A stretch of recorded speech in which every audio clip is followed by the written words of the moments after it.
Hey everyone, welcome back to the channel. Today is our day 2 in Lakshadweep and we have a day packed with adventures and beautiful landscapes. A little background before I get started with detailed activities for day 2. I have already uploaded videos on my channel for planning a Lakshadweep trip and our day 1 itinerary. So do check that out before you watch day 2 itinerary. And don't forget to subscribe to Mrs. Explorer for more travel content. For day 2, the first item on our itinerary was scuba diving.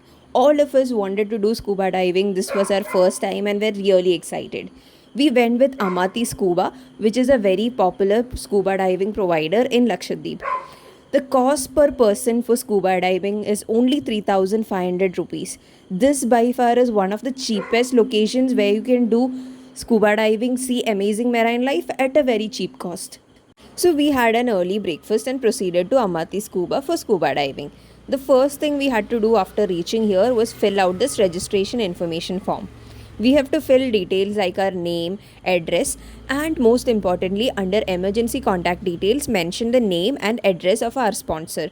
Like I've mentioned in the previous video, our sponsor is responsible for us while we are in Lakshadweep, so it is very important we mention their details. The next step was briefing. So our instructor did a briefing on some of the sign languages that we have to use while we are underwater. The major signs like okay, not okay, let's go up, go down, things like those. And he also gave us an overview of the whole process. Because this was our first time scuba diving, all of us had to attend the briefing. After briefing, we got onto the boat to move to the site of scuba diving. As you know, diving is done somewhere in the middle of the sea. Here you can see our instructor. He's making sure that all life jackets are working properly and the oxygen cylinders are filled properly. Every time before we get into the water, they have to complete these checks. So before you start descending into the water, they first take you down and try to acclimatize you with the water. So you float around for about 5-10 minutes, and once you're comfortable with the water and once the instructor is also sure that you are comfortable with the water, only then you start proceeding downwards. This is a very crucial step which helps people who have a fear of water overcome that before going down. Otherwise, what happens is people usually try to go down first.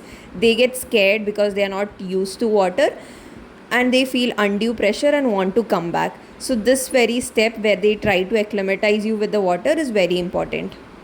This is the step where you kind of regulate your breathing and try and understand the equipment, the snorkeling gear, everything, so that once you go down, you are very comfortable and you can spend your time enjoying the marine life.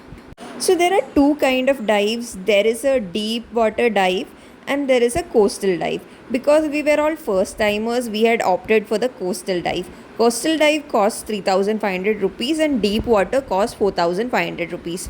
So if you're not doing deep water, you do not have to wear oxygen cylinder yourself or any fins on your feet. Your instructor will carry the oxygen cylinder and they'll also wear fins and they'll help you guide towards all steps of the process. Photography and videography is included in the package cost, and you can get pictures and videos of your scuba diving shot in a GoPro few hours after your dive. I must mention that all instructors of Amati Scuba were very patient with us and allowed us our own time to get familiarized with this process. This is also a very important reason why you should do your scuba diving in Lakshadweep as compared to other commercial areas.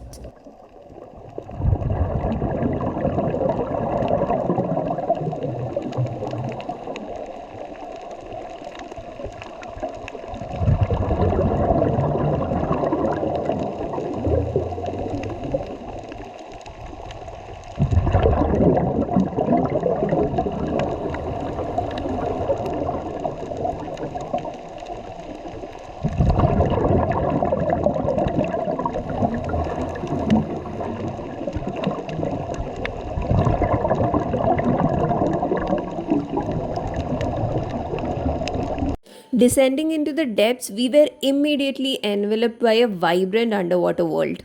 Schools of shimmering fish darted around us, their scales reflecting sunlight that filtered through the surface. And there were colorful corals like intricate gardens everywhere, and each formation was teeming with life. There were few tiny shrimps that peeked from their crevices, and if you're lucky enough, you will also get to witness sea turtles gliding gracefully in the water.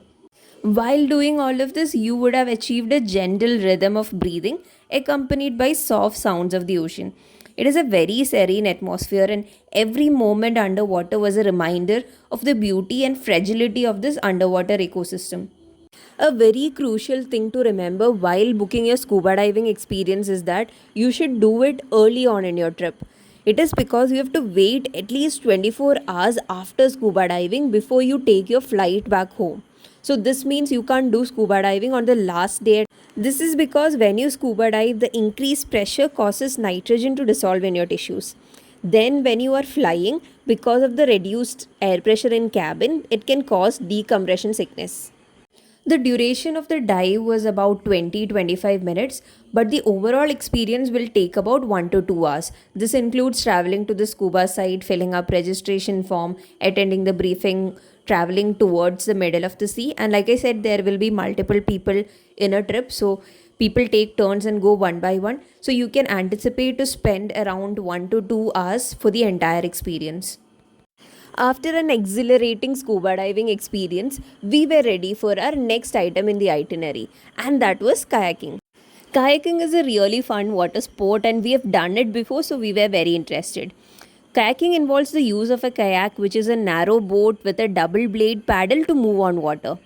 The driver is supposed to navigate through the waterways by sitting forward and marching ahead with alternating side to side paddles. I've read in so many places that scuba diving is very taxing for your body and you should actually take some rest after scuba diving. But it was kayaking for us, which was more taxing than scuba diving itself. So, after scuba and kayaking, we enjoyed some beach chilling at the beach. I was at the hammock enjoying the serene views while others were playing in the water. After that, we went back to our homestay. By then, lunch was already delivered. We had a lunch, took a quick shower, and then rested for some time before we proceed for our evening activities. For evening, we were scheduled for a glass boat ride and a visit to Kalpitty Islands. A glass bottom ride in Lakshadweep is one of the best ways to experience nature and the marine ecosystem at its finest. Usually, the sequence is that first you go in the glass boat, see the underwater marine life without getting wet. Next day, you proceed for snorkeling, and after that, you go for scuba diving. But in our case, everything was reverse in order. We did scuba diving first, and then we had glass boat ride. We saw pretty much the same kind of fishes and corals that we saw while doing scuba diving. So, for people who are not able to do scuba diving, this is a very good equivalent. But of course, the underwater experience is more magical. Another important thing to remember is that if you have a GoPro, do carry it while going on the glass boat ride. So, we had our GoPro, but we did not carry it. We did not know that we could use it here for underwater fishes. While I saw others in the boat having their GoPro and using it to capture the marine life, I was so jealous. I was like, I've carried my GoPro till Lakshadweep, and why did not I take it to the glass boat ride? Also, we were lucky enough to spot a sea turtle which we had missed during our scuba diving experience. So, even though glass boat wasn't interesting in the beginning, it was totally worth it because we saw the turtle. After the glass boat experience, we were headed to Kalpitty Island. Kalpitty Island is a picturesque island located in Lakshadweep. This serene island is known for its crystal clear waters, white sand beaches, and lush greenery, making it a perfect destination for a relaxing getaway. Kalpitty Island is blessed with abundant natural beauty, including a pristine lagoon that offers an opportunity for snorkeling and diving enthusiasts to explore the colorful marine life. The island is surrounded by coral reefs, making it an excellent destination for those interested in underwater exploration. Kalpitty Island is easily accessible from the mainland. The nearest airport is Agatti Airport, which is well connected to major cities. Visitors can then take a ferry or speedboat from Agatti Island to reach Kalpitty Island. Kalpitty is an uninhabited island and you will have to return back by sunset. For the most serene experience, try to visit the island early in the morning or during sunset hours. I must say Kalpitty is by far one of the best destinations in Lakshadweep to enjoy sunsets. It was almost sunset time and time for us to return back to Agatti. It was a beautiful day filled with adventures and beautiful landscapes, and we thoroughly enjoyed it. If you've enjoyed this video, do drop a like, and if you have any questions, drop them in the comments and I'll try my best to give you all the answers. Do not forget to subscribe to Mrs. Explorer for more travel content. Until then, bye.